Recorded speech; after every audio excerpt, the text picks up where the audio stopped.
De nuevo es un honor poder dirigirles la palabra para presentar a otro de los amigos, ¿no? Es el día de los amigos. Agustín también es una persona en el mundo de Tapi extremadamente conocido. Yo creo que decir de Agustín que también es un sabio como Javier es una realidad. Agustín, yo creo que es Gautena, ¿no? Y Gautena es Agustín. Por tanto, pocas cosas más que decir al respecto. Su trayectoria profesional y sobre todo humana es digna de admirar. Agustín nos va a hablar de un tema creo que es altamente interesante y es un nuevo escenario sobre el que debemos preocuparnos, ¿no? Es la etapa adulta, sobre todo el envejecimiento de las personas con trastorno del espectro del autismo. Poco sabemos de ellos, aunque existen, claro. Fueron el diagnóstico de los años 80, el de Asperger desde el 94, y por tanto hay muchas personas adultas, mayores, o que ya recibieron el diagnóstico en ese momento, como él luego dirá, o que no han sido identificadas y lo están siendo a etapas adultas, como vemos habitualmente. Si el autismo lleva o no lleva asociado a unas características propias de un envejecimiento peculiar, lo iremos viendo. Lo que sí es una realidad es que envejecer con autismo lleva asociado las características propias del envejecimiento, por un lado, y eso hay que tenerlo en cuenta. Y eso significa que los profesionales de todo tipo, pero sobre todo del ámbito de la salud, tienen que tener una mirada especial hacia esa población y no olvidarse de circunstancias que tienen que ver con los fenómenos comunicativos, de cómo expresan y cómo sienten. Eso es evidente. Por otro lado, aspectos relacionados con la sensibilidad y sobre todo la sensibilidad al dolor también se tendrá que tener en cuenta en ese proceso y sobre todo qué impacto ha tenido en una persona que ha vivido muchísimos años de su vida sometido a situaciones de estrés y ansiedad permanente. Y es el caso del autismo, ¿no? Y eso va a condicionar desde enfermedades cardíacas a otro tipo de manifestaciones que seguro que Javier, aunque no es médico, pues Javier Agustín nos puede explicar cuando quieras. Bueno, pues buenos días a todos, o buenos medios días, o buenas tardes, buen día. Y bueno, en primer lugar, agradecer a los que han resultado pues, con los premios de Ángel Rivière, que la verdad es que ha sido una gozada escucharles y ver que detrás viene mucha savia nueva que nos van a proporcionar muchas ayudas y muchos retos, ¿no? En segundo lugar, pues agradeceros la oportunidad de estar aquí, el último siempre tienes la sensación de decir como decían todos los que han pasado y eso de alguna forma pues también ayuda. Y por otro lado la sensación del agobio de estar al último momento que también genera muchas veces inquietud. Y el estar con amigos y con más que amigos, unos muy lejanos como Marcela, que viene de Chile, otros más cercanos, como Joaquín, que viene de casa, y a la vez con compañeros de trabajo como los que están por ahí arriba en el fondo sur y que de alguna forma pues es un estímulo para seguir haciendo las cosas así. No quiero alargarme más porque, entre otras cosas, me han dicho que a ver si podemos recortar 15 minutillos, por lo tanto, lo vamos a hacer en un formato que se llama politono metralleta. Pero lo que sí que quería hacer en un primer momento es hacer un recuerdo a alguien.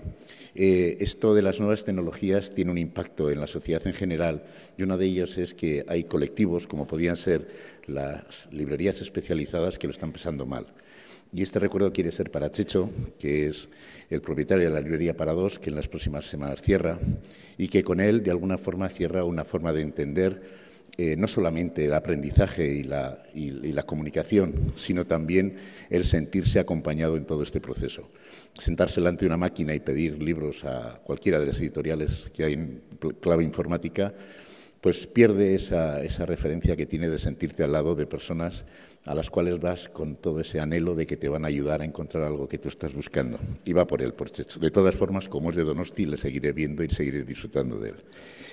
Y bueno, cuando me plantearon un poco esta comunicación, lo comenté con Joaquín Fuentes, que en realidad tendría que ser él el que está aquí, pero el bandido de él se nos ha escapado a Ginebra, aunque ya nos ha dejado un buen regalo, y hicimos una reflexión, ¿no? Y pensamos empezar con un recorrido con mirada hacia atrás para tratar de ver de dónde venimos, ver dónde estamos y, por otro lado, reflexionar hacia dónde vamos. Y surge esta reflexión a través de esta frase, ¿no? Parece que el tiempo no pasa sobre el mundo de los TEAs. Las personas que estudió Kanner tenían una media edad de 8 años cuando él hizo la investigación y estas personas ahora tienen una media edad de 79 años. Y nos preguntábamos, parece que el autismo, con todos los avances y todo el conocimiento que vamos adquiriendo, lo íbamos incorporando, pero parece como que el concepto del TEA o del autismo es estático, ¿no? Pero la vida va pasando y va pasando para todos, no hay más que verme a mí, y también va pasando para las personas con autismo. Y en ese sentido creemos que deberíamos hacer un poco también esa mirada, mirar hacia atrás para coger ese impulso hacia adelante. Y ahí hablaríamos de cómo era la vida de estas personas hace 30 años. Como mi mundo es más bien reducido a lo que sería mi entorno de trabajo, como es Gautena, pues he cogido solamente esa referencia. En el año 88, 8 familias formaron lo que en este momento es Gautena, pero que en aquel momento pues eran deseos, ilusiones, también miedos y demás, ¿no? Y la edad media que tenían aquellos niños en aquel momento eran 5,8 años, ¿no? Estas personas, como las que veis en este momento en las imágenes, pues estas personas tenían una forma de vivir y esa vida, puesta en clave de algunos parámetros, pues tenía unas circunstancias familiares que muchas veces eran pues de soledad, de desorientación, de no saber dónde dirigirse, de pensar que había que hacer algo, que tenían pues posiblemente recursos o capacidad para poder buscar alternativas y que de alguna forma se encontraban con una situación de desconocimiento y que sobre todo de que no entendían qué es lo que le pasaba al niño y lo difícil que era de poderlo explicar en su entorno. Socialmente, en aquel contexto, pues había pues, ya movimientos importantes de personas con discapacidad intelectual, pero no había un conocimiento en las instituciones ni en los sectores sociales de lo que era este ámbito. También había un desconocimiento total de la sociedad y con frecuencia a estos niños se les consideraba niños malcriados. Desde una perspectiva del diagnóstico, había una falta de profesionales cualificados, había una falta de herramientas, había poco rigor en el diagnóstico. En demasiadas ocasiones se basaba en percepciones subjetivas y eran épocas en las cuales uno echaba mano de determinados parámetros, como el test de Lovi-Costello, para, a través del juego simbólico, determinar si una persona tenía o no tenía autismo, ¿no? Y sobre todo también había dificultades en el diagnóstico diferencial. Con relación a los servicios, pues bueno, pues había dificultades. En el diagnóstico estaban las entidades que disponían de ese servicio. Eran entidades muy especializadas que se preocupaban de alguna forma por ese colectivo de personas y que estaban impulsadas por los padres, ¿no? A nivel educativo, pues manteníamos los colegios de educación especial, ¿no? Y desde la perspectiva de la vida adulta, los pocos que había estaban integrados en estructuras muchas veces orientadas hacia otros colectivos de personas, como eran personas con discapacidad intelectual.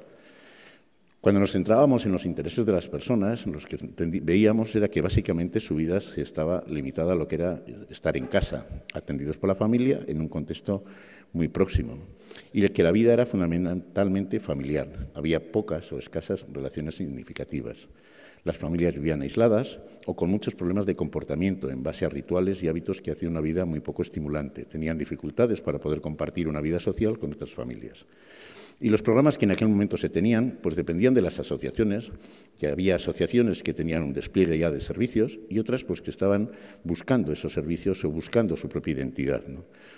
También había un rosario de médicos, psicólogos, especialistas y otros tratamientos pseudotratamientos que hoy en día todavía algunos, por desgracia, subsisten y que muchas veces juegan con las expectativas o las esperanzas de las familias, ¿no? También había servicios con referencias de la discapacidad intelectual, con un poco conocimiento de cómo se debía trabajar con las personas con TEA, pero que también eran unos apoyos para estas personas en aquellos momentos. ¿Qué ha pasado ahora? ¿Dónde estamos ahora? Bueno, pues cogiendo otra vez como referencia a la organización en la que trabajo, Gautena, pues bueno, pues el número de usuarios que tenemos pues en este momento son 702, la edad media de estas personas son 16, y cuando vemos los servicios, pues el servicio educativo pues tiene 92 personas, el servicio de atención de día tiene 100, el servicio de vivienda tiene 72. Como podéis ver, ha habido en estos 30 años un desarrollo de servicios, pero también las personas nos han crecido. Y ese niño que antes jugaba en la playa o que estaba sujetándose en 2 fotos la mano con la cabeza, pues hoy es una persona que va a trabajar en un centro especial de empleo, que incluso hace desfiles de moda o que trabaja pues, en un centro de reciclaje. Es decir, la vida para ellos ha ido pasando, ha continuado, se han hecho ya señores mayores, ya están rozando los 40 años. O en el caso de Chema, que está en un centro de día y que bueno, pues lleva a cabo sus actividades dentro de lo que es el servicio, pues con un grado de funcionalidad importante y ganándose la vida como nos ganamos todos, ¿no? O en el caso de Jaime, pues con otras dificultades, pero colaborando en todo lo que puede ser pues el funcionamiento de los servicios y llevando una vida funcional y práctica, ¿no? ¿Y qué podríamos decir de las familias? Pues bueno, Por un lado, que muchas de ellas son entidades consolidadas, organizadas y prestadoras de servicio.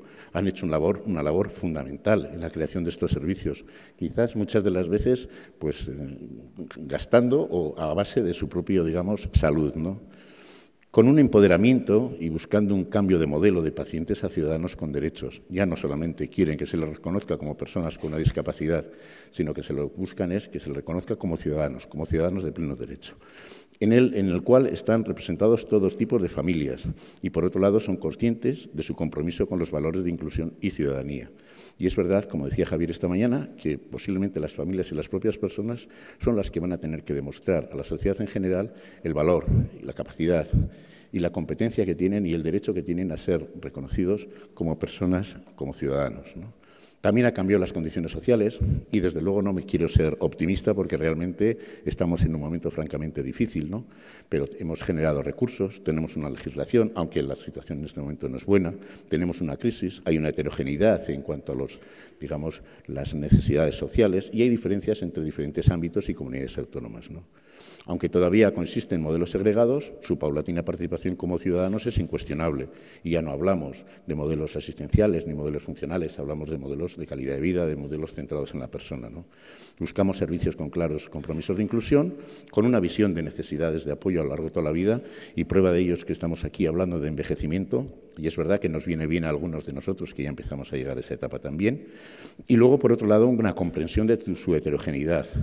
Y ahí está pues, todo lo que se deriva de la nueva visión de la DSM-5, del síndrome de Asperger y de algunas personas que cuando se han interpretado el DSM-5 dicen, bueno, ahora con este libro yo ya no soy Asperger, ¿no?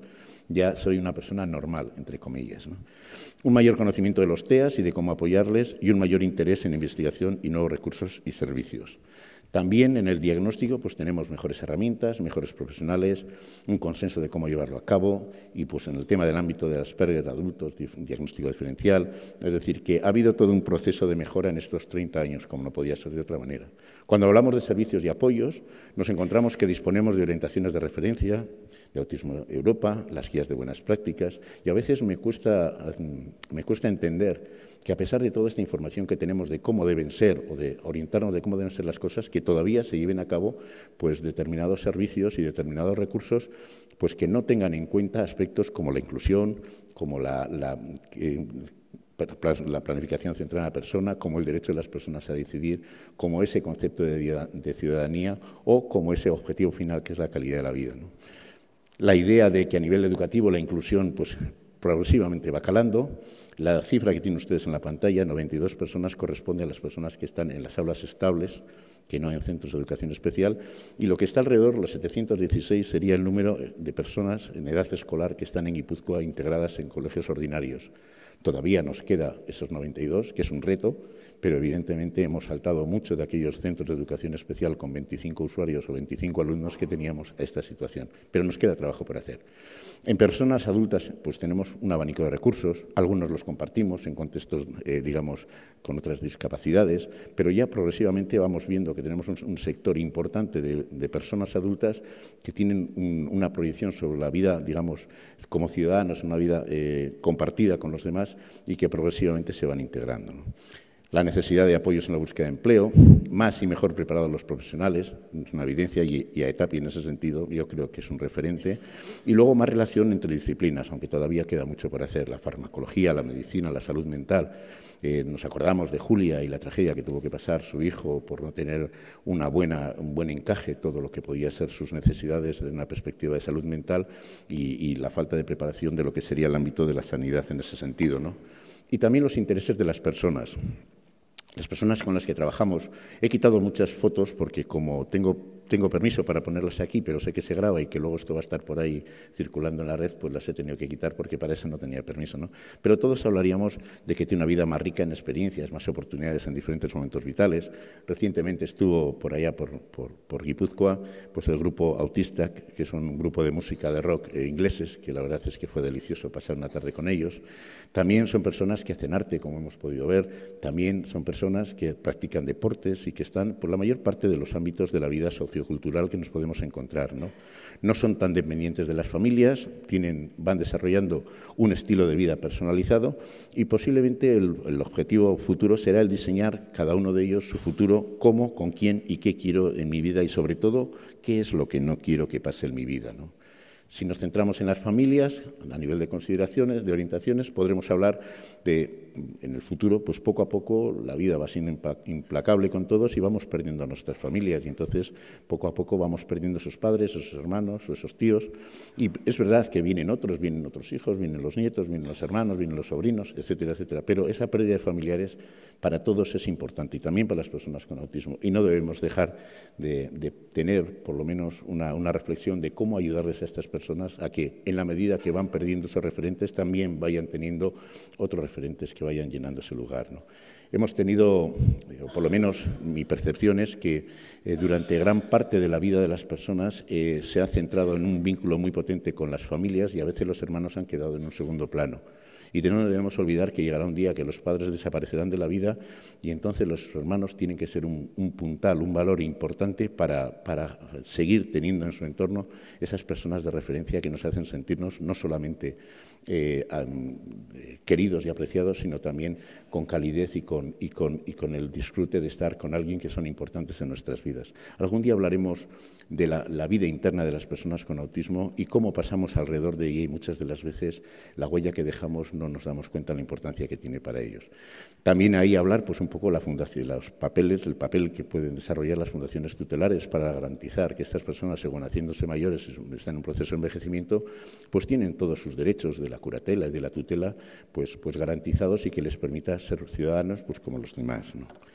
A partir de ahí también hablar de las condiciones sociales, ¿no? Durante años nos hemos ido creando una serie de leyes y una serie de defensas que muchas de las veces, algunas veces por desgracia, se han quedado en papel. En muchas ocasiones pues han sido un deseo, un anhelo, que luego realmente no han cubierto las expectativas de las familias y del mundo de las personas con TEA. Tenemos nuevas definiciones de TEA, tenemos una mayor participación en la sociedad. El conocimiento que tenemos del autismo hoy en día es importante y eso nos permite incluso contar con guías que nos orienten cómo poderlo hacer, como la guía NICE que se editó hace 2 años, o en este caso la guía para personas adultas con autismo también de la NICE, ¿no? También es verdad que tenemos que tener en cuenta ese mayor conocimiento y ponerlo a disposición de los servicios de las personas con TEA. A veces me da la sensación que va mucho más rápido lo que es la ciencia, el conocimiento, el desarrollo de toda esta información y en cambio la evolución de los servicios está anquilosado y esa necesidad de transmitir a los responsables de generar servicios de que las cosas ya no son como hace 30 años es una tarea que es de todos y que la Administración de alguna forma tiene un compromiso. Evidentemente que no es un tema de generar más recursos, sino organizar los recursos para gestionarlos en clave de las necesidades que tienen estas personas.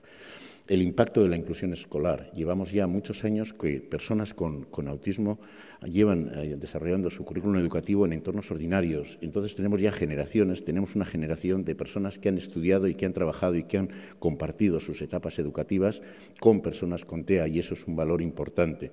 No estamos en la época en la cual la persona con TEA era una persona desconocida, es una persona próxima. Y esa visibilización no se ha hecho solamente desde la escuela, la han hecho las familias, las han hecho las organizaciones, las asociaciones. Y eso es un valor importante en el que nos tenemos que apoyar para cambiar ese modelo mental de la sociedad hacia un modelo más adecuado a esa visión de ciudadanía, ¿no?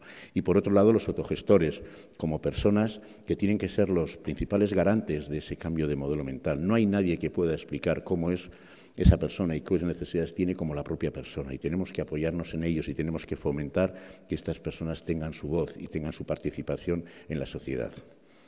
A partir de ahí, cuando hablamos de servicios con apoyos, pues desde luego tenemos que impulsar en esa orientación a considerar el cambio de los modelos basados en servicios a modelos basados en personas. Yo creo que es fundamental y en este momento yo creo que es donde más chirría nuestro trabajo. Tenemos unos modelos que han sido posiblemente eficientes y eficaces en los últimos 30 años, pero que tienen una orientación que no se ajusta a esta nueva forma de entender el empoderamiento de las personas, la capacidad de cada persona de gestionar su propia vida.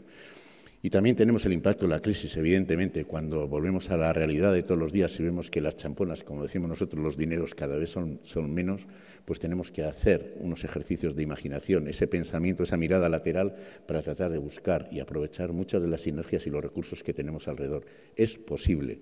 Yo creo que tenemos que desaprender determinados hábitos que tenemos en la prestación de servicios para orientar los recursos que hay a esta nueva forma de entender, a esta manera de entender el tratamiento basado en las personas y en sus propias, digamos, necesidades. Y por otro lado, la vida independiente. Tenemos mucho miedo. Yo creo que como profesionales tenemos miedo siempre de soltar, de darles alas y de soltar a las personas con TEA con las que estamos. Tenemos que creernos nosotros los primeros de que son capaces porque realmente lo son. Y como buenos padres o buenas madres o buenos protectores, entre comillas, que somos, pues tenemos que aprender a ir facilitando a estas personas procesos de vida independiente que gestionen ellos su vida y nuestro trabajo será prestarles los apoyos que sean necesarios para ellos. Y cuando hablamos de intereses personales, pues hablamos de personas que tienen profesionalmente más formadas. Nosotros en este momento en nuestra asociación, con esa cantidad de personas con Asperger que tenemos, hace unos años veíamos que muy pocos de ellos tenían oportunidades de hacer una formación profesional. Hoy en día nos encontramos con personas que tienen unas titulaciones, que son químicos, son físicos, han hecho ingenierías, han hecho formaciones, digamos, universitarias y que necesitan un trabajo de sus formaciones relacionado con lo que ellos han trabajado, ¿no? La idea de los estilos de vida personal, el impacto del trabajo y de la actividad en ellos, los cambios a lo largo de la vida, el comportamiento y la autorregulación. Yo creo que ya no estamos hablando, como hablábamos hace años, de problemas de comportamiento. Ahora estamos hablando de alguna forma de la necesidad de ayudar a las personas a solucionar esas dificultades que tienen en la gestión de su vida en un contexto muy complejo, como es el que nosotros les proponemos, ¿no? El sentido de la vida, aquí siempre, como siempre, recordando a Ángel, ¿no? La sensación de que si para nosotros la vida tiene sentido, y el estar aquí es uno de ellos, posiblemente para ellos tiene que tener también la vida sentido, que cada mañana cuando ellos ponen los pies encima de la cama, en la alfombra o en las zapatillas, tengan esa sensación de que hay algo en la vida que les impulsa a levantarse y a empujar, ¿no? Las pérdidas, los duelos, que va a ser inevitable y que es inevitable ya en la vida de ellos. ¿Cómo vamos a tener que abordar esa situación y, por otro lado, evitar el aislamiento? No entrar en los juegos de modelos de servicios donde las personas tienen fecha de caducidad o tienen un comportamiento ya inútil e inservible. No son o no somos ni armarios que ya no tenemos sentido, ni yogures caducados. A partir de ahí, y cuando nos llega la tercera edad, una serie de datos, que voy a toda velocidad porque me queda poco tiempo, pues decir que apenas hay datos sobre envejecimiento. Hay algunos estudios que están hechos en Inglaterra, fundamentalmente por la NAS, y que lo que nos plantea es la misma prevalencia en las personas mayores. En Europa hay en este momento 87,1 millón de personas mayores de 65 años. Esto supondría que habría alrededor de 500.000 de personas con TEA superior o con edades mayores a los 65 años. Las preguntas son claves. ¿Cuántos de ellos tienen un diagnóstico de TEA? Imaginaros, hace 50 años, ¿a cuál de estas personas se les diagnosticaba? ¿Cuáles son sus necesidades? ¿Dónde están? ¿Cómo viven? Etcétera, etcétera, ¿no? El estudio de la NAS, con una encuesta sobre 120 personas con personas mayores de 55 años, nos habla de que una cuarta parte de ellos fueron diagnosticados antes de los 40 años. El resto no han tenido un diagnóstico hasta después. La idea de la vejez de personas con autismo, tener en cuenta los dos parámetros, la edad cronológica y biológica, que en personas con discapacidad, en este caso con personas con necesidades de apoyo, pues puede ser un elemento muy diferenciador. La heterogeneidad que supone este colectivo de personas después de llevar una vida a las espaldas, después de 60 años de vivir, llegan a un ámbito donde no solamente han sido diferentes como personas con un elemento que es común, como es el diagnóstico de TEA o el vivir con el TEA a cuestas, como suelo decir a veces, sino sobre todo la idea de que ese impacto de la vida ha hecho personas totalmente diferentes, ¿no? Está aumentando las expectativas de vida y eso yo creo que es importante para todos. Por lo tanto, también tenemos que tener esa mirada hacia los recursos que van a ser necesarios crearles en los próximos años, ¿no? Algunos datos más nos hablan de que se identifican más necesidades bajo factores neurológicos, fisiológicos y psicológicos en las personas con autismo. Las dificultades que han tenido durante la vida a nivel de comunicación, habilidades sociales, etcétera, etcétera, han ido creando en ellos una forma de vivir y una forma de relacionarse que cuando llega a esas edades tienen unas necesidades de apoyo diferentes, ¿no? Los problemas de salud. Las tasas más altas de demencia, depresión y ansiedad, como se recoge en la investigación que hizo la NAS con personas en la etapa del envejecimiento, el impacto de la medicación en todas estas personas, las expectativas de vida y las grandes instituciones. Ayer salía a colación la idea de grandes residencias y demás. Hay estudios hechos de que las expectativas de vida de las personas que están en servicios residenciales es menor de la que aquellas personas que viven en su casa. Y eso tiene que ser un referente para nosotros a la hora de crear recursos para estas personas, sobre todo porque la mayor parte de ellos van a tener los recursos que nosotros les proporcionemos, no los que ellos sean capaces de poder elegir. Y, por lo tanto, tendremos que tener en cuenta ese tipo de parámetros. Por otro lado, la mayor prevalencia de cáncer en las personas con discapacidad. La discriminación en la atención de las personas con discapacidad. Hay un estudio precioso en Inglaterra en el año 2000 en el que los médicos y los enfermeros reconocían que ellos estaban condicionados en la atención a las personas con discapacidad y reconocían que se les atendía peor a las personas que tenían discapacidad que al resto, que era algo que estaba, de alguna forma, dentro de lo que era su práctica cotidiana. A partir de ahí, el mayor riesgo de desventaja social, el aislamiento, la privación y el abandono y la victimización de los años intermedios y más allá. Lo dice Bugden y colaboradores en una investigación del 2007. O la depresión, cuando las ambiciones de la vida no son realizadas. Todos nosotros tenemos mecanismos para asumir que yo no voy a ser ni el Messi que me gustaría haber sido, ni tampoco haber subido al Everest, pero yo soy capaz de poder abordar esa situación y enfrentarme a la realidad, que tampoco está tan mal y me siento muy a gusto como soy, pero muchas de las personas que tenemos alrededor con TEA, fundamentalmente personas con alto nivel de funcionamiento, se han hecho unas propuestas en su vida que cuando no las consiguen muchas de las veces les genera un malestar importante que puede llegar a cabo pues, a depresiones. El desempleo, que está vinculado a la pobreza y a los malos resultados en la salud. El empleo mejora la independencia y el bienestar material, pero no el efecto sobre las amistades. Podemos tener a todas las personas trabajando en entornos ordinarios, pero eso no nos garantiza de que esas personas tengan relaciones significativas, tengan alrededor personas con las cuales están por el placer de estar con ellos. También el pobre impacto de estilos de vida en la salud más tarde, por ejemplo, en la obesidad, o las nuevas tecnologías que ofrecen oportunidades para la reducción del aislamiento, pero muchas de las veces puede crear también un problema para ellos. Lo que ayer hablábamos como obsesiones puede ser una pasión que mal llevada nos puede crear problemas. A partir de ahí, hablar también del resultado de su discapacidad y el proceso de envejecimiento. La idea de la doble discapacidad como personas que están en la etapa del envejecimiento, como apuntaba Ramón, y también como personas con el TEA, ¿no? El desconocimiento del envejecimiento de las personas con TEA. No sabemos, tenemos muy poca información. Y la vida de las personas ha sido muy diferente. Y si observamos a lo largo de la vida cuál ha sido su patrón vital, nos encontramos muchas de las veces que no tenemos muchas referencias de cómo pueden ser. Y a veces los resultados o las expectativas que vemos en el tipo de servicios no se ajustan a lo que podrían ser los intereses de una persona capaz de tener capacidad para poder decidir sobre su vida. El aumento de los apoyos sociales en la Unión Europea y el cuidado familiar como la principal forma de atención. Se plantea que la falta de recursos para generar servicios induce a que en las etapas finales de la vida de las personas con autismo un porcentaje importante de ellos tengan que estar en casa al cuidado de sus familiares, sobre todo en determinados países de la Unión Europea. Y eso es importante poderlo anticipar y poder ir desarrollando servicios para que las personas tengan la atención que requieren.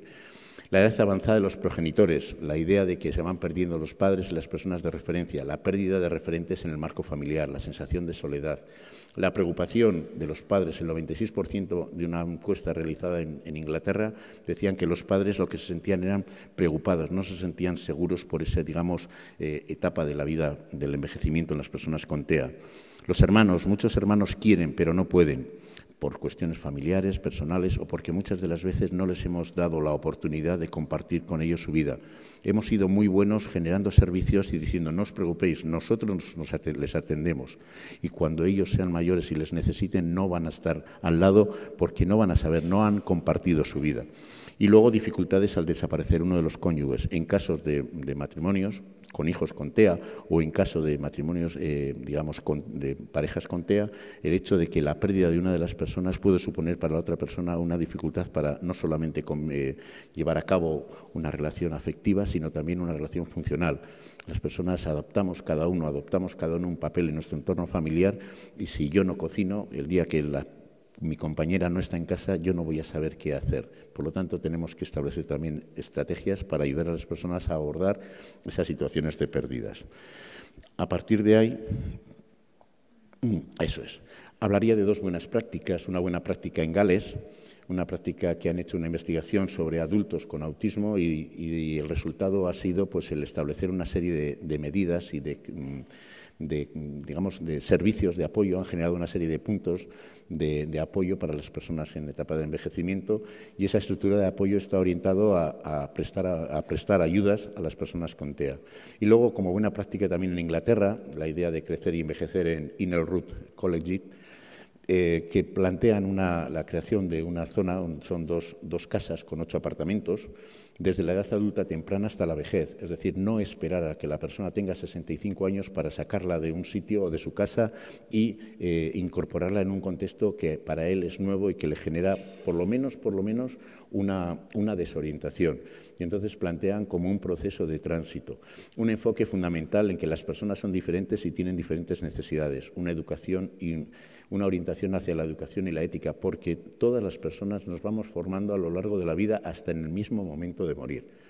El favorecer el tránsito a la jubilación, la idea de ir incorporando en todo ese proceso de los años finales de la etapa activa en el mundo del trabajo, de complementarlo con actividades que ayuden a desarrollar una vida activa una vez finalizado el proceso de trabajo.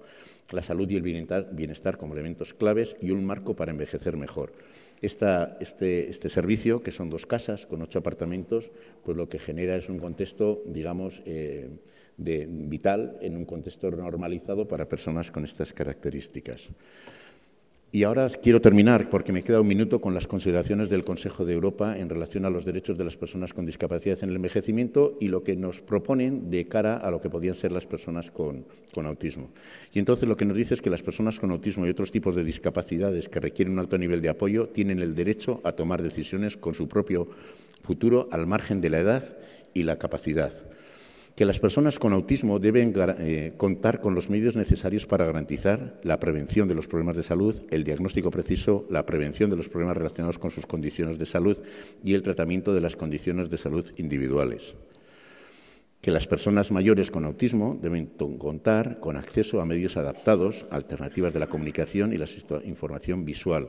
Que siempre que sea posible, el diálogo intergeneracional involucra a las personas mayores con autismo debe ser fomentado por la participación en eventos culturales y otras actividades de ocio y deportivas con personas más jóvenes en la comunidad en general y la facilitación del contacto entre los servicios, las entidades y las estructuras. También, de alguna forma, desde la perspectiva del derecho, decir que la evaluación multidisciplinaria y la coordinación de las intervenciones, oído cocina, debe ser proporcionada por las personas con autismo a lo largo de la vida, teniendo en cuenta las capacidades y los intereses, que tiene que haber planes de apoyo individualizados para las personas con autismo y que tienen que ser diseñados y puestos en práctica con los objetivos principales de mejorar la vida de las personas y el desarrollar de las habilidades sociales y de autonomía personal. El derecho a disponer de servicios para proporcionar una buena calidad de vida, en la cual ellos tengan una participación directa en todo el proceso de diseño, implementación y evaluación de los apoyos. Tenemos que tener en cuenta que habrá personas que tendrán capacidad y habrá personas que, no disponiendo de capacidad, tienen derecho y seremos nosotros los responsables de hacer lícitos esos derechos que tienen las personas. Una diversidad de servicios acreditados y accesibles, un contacto permanente y el diálogo con el personal, la oportunidad de expresar sus necesidades, prioridades y esperanzas, ¿no? El derecho a disponer de servicios para proporcionar una buena calidad de vida y que tendrán que ofrecer intervenciones específicas actualizándose los conocimientos de los TEAs, adaptando esos servicios a lo que el mundo de los TEAs nos va dando como pautas y disponer de estructuras fiables y estables que adopten los estándares de calidad relacionados con la calidad de vida, con medidas que permitan a los miembros de la familia y del personal identificar las necesidades individuales de las personas con autismo. No consiste en hacer almacenes, consiste en hacer hogares cálidos donde las personas disfruten de la vida. evitar y reducir el riesgo de aislamiento y la exclusión y desarrollar una vida activa y participativa socialmente. El derecho al ocio. Las personas mayores con autismo tienen el derecho a participar en actividades de ocio y disfrutar de la vida cultural, y para ello necesitan contar con apoyos adecuados de acuerdo a sus necesidades individuales, con el fin de beneficiarse de los diferentes elementos sociales. El derecho a la educación, porque las personas mayores también necesitamos educación, necesitamos aprender, y en ese sentido tendremos que tener en cuenta esa educación para compensar las grandes dificultades que supone convivir en un contexto social tan complejo para las personas con TEA, para alcanzar el más alto grado posible de autosuficiencia y para abordar los retos que implica la evolución social. El derecho a instalaciones de vivienda, con apoyos para permanecer en sus propios hogares siempre que puedan, al igual que otras personas de edad avanzada, y vivir en lugares en los que estaban acostumbrados a pasar tiempo antes de retirarse de la vida activa. Y en ese sentido, cuando se habla de diferentes opciones, estamos hablando de vivir en su propia casa, de vivir en instalaciones de apoyo de vivienda para donde puedan estar apoyados sin límites de edad y que sea su propia vida, que no tengan fecha de caducidad. Si eso no es posible, deberán ser ubicados en una residencia cercana para limitar los cambios de su vida diaria y con el apoyo médico y salud. Y, por otro lado, residencias especiales. Y quiero subrayar, como está subrayado en el texto, que las residencias especiales deben establecerse para el envejecimiento de las personas con TEA que requieren un alto nivel de apoyo y atención médica, y que las personas mayores con TEA deben tener la posibilidad de mantener el contacto con sus familiares y amigos, y que el personal deberá tener un papel activo en la preservación de las relaciones, permitiendo que las personas con TEA visiten a sus familiares.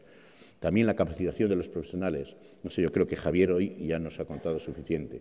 Y ahí hay modelos que están apareciendo no solamente en el ámbito de los TEA, sino también en otros ámbitos, como la Fundación Matía, que acaba de realizar un material magnífico sobre modelos de atención centrada a personas en la etapa de envejecimiento, y que cualquiera de nosotros suscribiríamos también para personas con TEA, ¿no? Teniendo en cuenta la capacitación, los programas de asistencia y el desarrollo de competencias y actitudes. El derecho a la ayuda financiera, casi mejor me lo salto, por decirlo de alguna forma, y también, por otro lado, el fomentar la investigación y recopilación de datos. Y a partir de ahí, hablar un poco de envejecimiento activo, que no lo voy a hacer porque me acaban de sacar una bandera horrible aquí delante, que lo tienen ustedes en las transparencias, y les quiero dejar con la idea de que envejecer no es algo malo, porque para empezar, envejecer es una oportunidad. Si no tenemos la oportunidad de envejecer, mal lo llevamos. Por otro lado, que en el envejecimiento hay conocimiento, experiencias y valores. Llevamos a nuestras espaldas muchos años de experiencias y de valores como pueden ser los que tiene ETAPI, ¿no? Y que envejecer es una garantía y que la actividad es una garantía de envejecer. Pensemos en vivir añadiendo vida a los años y no solamente años a la vida. Muchas gracias. Muchas gracias.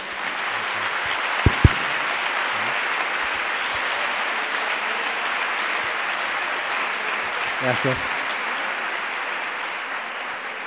Muchas gracias, Agustín. Yo creo que ha quedado claro lo que es el politono metralleta, ¿no? Eso ha quedado muy claro, ¿eh? Pero gracias por el esfuerzo en ajustarte al tiempo, con un cronómetro a la velocidad que tenía. Un cronómetro de banderas, todos los apoyos que podíamos para recordar que íbamos mal de tiempo. No sé si hay una pregunta, al menos una pregunta o algún comentario, ¿eh? Por ahí me dicen que no es posible. Yo suelo recordar una cosa, ¿no? Se envejece como se vive, ¿eh? Entonces no esperemos a que las personas con autismo, como otras personas con discapacidad, necesiten unos apoyos diferentes al resto de la población, que los van a necesitar en relación a sus características, ¿no? Pero se envejece en función de cómo se vive. Por tanto, hay que empezar desde niño, para tener un envejecimiento activo y con garantías, ¿eh? Muy bien. Pues muchísimas gracias de nuevo. Una pregunta, Agustín. No te vas sin contestar una pregunta. Bueno, no es una pregunta, es una reflexión en general de todo el Congreso. Hola, estoy aquí arriba. Bueno, primero, dar las gracias por este Congreso porque ha sido fantástico. Estoy orgullosa de ser miembro de ETAPI, socia, cada vez más. Nos ha encantado y hemos aprendido muchísimo, ¿no? Nosotros venimos de un centro de educación especial específico de Madrid, el Centro Juan Martos, y a lo largo de todo el Congreso y sobre todo con la ponencia de Javier Tamarit, pues nos ha inspirado, ¿no?, a reflexionar o comentar o poner en duda algunas cosas, ¿no? En este modelo que estamos maximizando la inclusión, y que queremos pues, que cada vez pues, haya más contextos naturales, donde nos podamos incluir en la calle, etcétera, y que sabemos que se necesitan muchos recursos materiales y personales, que no vamos a entrar en ellos, a nosotros pues, nos crean dudas. Y utilizo unas palabras que me ha inspirado mucho el Tamarit, que como activista profesional, velando y defendiendo los derechos de las personas con TEA, pues me generan ciertas dudas, ¿no? ¿Qué pasa cuando estos recursos todavía no están? Y también, o sea, a lo largo de todo el Congreso se habla de que hay que hacer una búsqueda de experiencia positiva, de intentar encontrar un modelo positivo para que las personas con TEA pues, se encuentren a gusto y quieran repetir ciertas experiencias y circunstancias, pero no solamente las personas con TEA, sino también sus familias. Nosotros, creo que es una cosa que no he oído, pero que a nosotros sí que es una realidad y que creo que no se habla de ella, es de esas familias que han tenido, esas personas que han tenido tantas experiencias negativas, ¿no? En esta transformación. En toda transformación hay unos que salen ganando y otros que salen perdiendo. ¿Qué pasa con estas familias, ¿no? que vienen con esas experiencias tan negativas?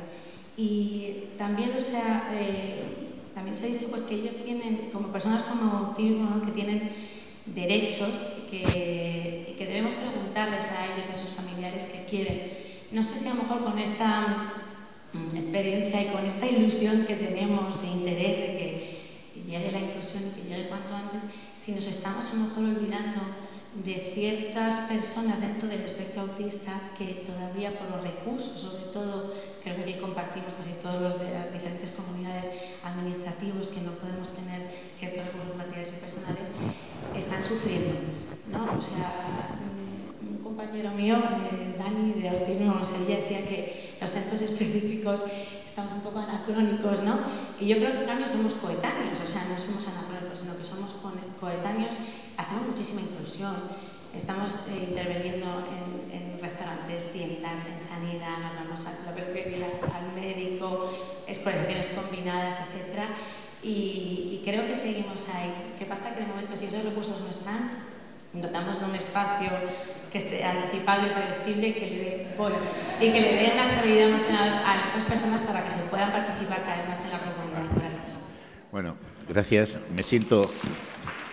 Me siento acompañado de que le saca la bandera roja también a otros. Pero bueno, mira, con relación a los servicios, yo te diría que la cuestión no está solamente en ir modificando los servicios que tenemos y adaptarlos a lo que serían los nuevos paradigmas de la atención a las personas o de los apoyos, de la prestación de los apoyos a los ciudadanos con TEA, sino que yo creo que lo importante es que lo que se vaya construyendo con este nuevo modelo de entender, porque cuando nos damos cuenta de entidades que hoy en día pues tienen previsiones de generar nuevos recursos y volvemos a ver que esos recursos se basan en modelos que no están centrados en las personas, pues da la sensación como decir, oye, parece que no alzamos suficientemente la voz. Y yo creo que este es un foro, y ayer también surgía, que es un foro donde es importante que las personas que trabajamos en el entorno hagamos ese trabajo con las familias, que también lo saben porque hay buenas dinámicas en las organizaciones, y con las propias personas, para que de alguna forma no vayamos repitiendo determinados modelos porque los que financian esos modelos no se hayan enterado que la vida es de otra manera. Hubo un momento en el cual yo dejé de llevar pantalones cortos. Antes llevábamos pantalones cortos y nos poníamos pantalones largos. No sé si fue porque me salió pelo en las piernas o porque ya me daba vergüenza, pero hubo algo que me hizo cambiar. Y lo que estamos pensando es, o lo que vemos, es que teniendo absolutamente claro esa necesidad de cambiar de modelo, todavía nos encontramos con modelos que son de alguna forma basados en esa visión de los servicios. Por otro lado, es verdad que lo que no podemos es coger un centro de 200 personas, hacerlos cachitos y ponerlos, llevarlos a diferentes partes de la ciudad. Pero sí que es verdad que podemos convertir esos centros en modelos mucho más abiertos, mucho más inclusivos, donde yo suelo decir, mira, tradicionalmente los centros de actividades de día eran unos centros donde tú pensabas que las personas entraban allá y que todo lo que le iba a pasar a esa persona durante el día le iba a suceder en el centro de día. Y el objetivo era cómo generar actividades, la famosa cerámica de todos, las piscinas de todos, las manualidades de todos, para que eso fuera fuera exclusivamente dentro del centro. Bueno, pues hagamos esa otra mirada y digamos, vamos a hacer en el centro solo aquello que no seamos capaces de hacer en la comunidad y orientemos los apoyos a llevarlos a cabo en la comunidad. Y de ahí salen oportunidades como las unidades integradas en la comunidad, etcétera, etcétera, etcétera, etcétera, etcétera. Ya. No os olvidéis de todas formas que el tamaño importa, pero relativamente, ¿no? Ya sabéis. No, lo que importa es lo que está aquí, El modelo comunitario, lo que importa es lo que está aquí, en los profesionales de apoyo. Muy bien, pues muchísimas gracias y cerramos aquí la mesa de participación.